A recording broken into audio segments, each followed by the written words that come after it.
Today I review Loki, Agent of Asgard issue 16, Age of Ultron vs. Marvel's Zombies issue 2, and Thors issue 2.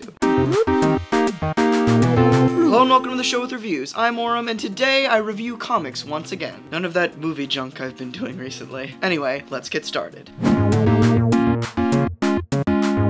First up is Loki, Agent of Asgard issue 16, written by Al Ewing with art by Lee Garbett. Before I get started with this review, I probably should mention that this book did come out last week, but I didn't get to read it then, so I'm reviewing it now. This book is still holding up really well. Loki is one of my favorite characters in the comics. He has such a peppered and historied past, and this book just seems to be doing it justice. This issue specifically is a continuation of the battle that struck up last issue with the final incursion. In fact, there really isn't much new to this issue, aside from a bunch of character development. The war is going on in the background as always, but we get some nice moments between Loki, Verity, and King Loki. The art, as always, was gorgeous. There were some really nice double-page spreads in this one. I guess my point is, if you're not reading this book, you should be. Get it while there's still time.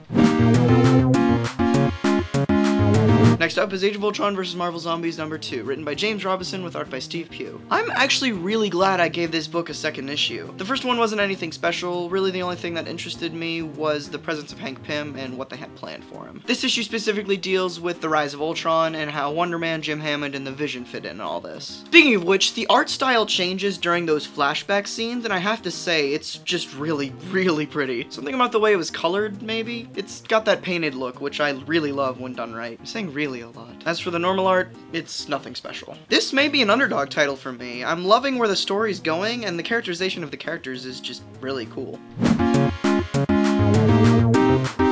And finally is Thors #2, written by Jason Aaron, with art by Chris Sprouse and Goran Sudzuka. I'm really sorry if I butchered that last name. God King Doom, I love this book. I reviewed the first issue of this series about a month back, and honestly, I was not expecting what I got. This book, for those unaware, is about the Thor Corps on Battleworld, and is basically a CSI-like story, but all the characters are Mjolnir-wielding badasses. If that doesn't sell you on the story already, I don't know what will. Other than that, this does seem to be shaping up to be one of the rare integral Secret Wars tie-ins, like Star-Lord and Kitty Pryde. The Odinson makes appearances in this book, and it looks like they're hinting at him remembering life before Battleworld, which is very interesting. I'm super excited to see where this book goes, and will definitely be picking up every issue. But that's it for this week. Really solid titles out this week. I blew through all of them super fast, mostly because they were just all so great. Oh, and before I send you off for the week, make sure to go check out Goldman Vision's Let's Chat Comics podcast. I guested on the last one, so at least you'll see one friendly face there. Anyway, thanks for watching. Next time God King Doom picks me to be the next Thor.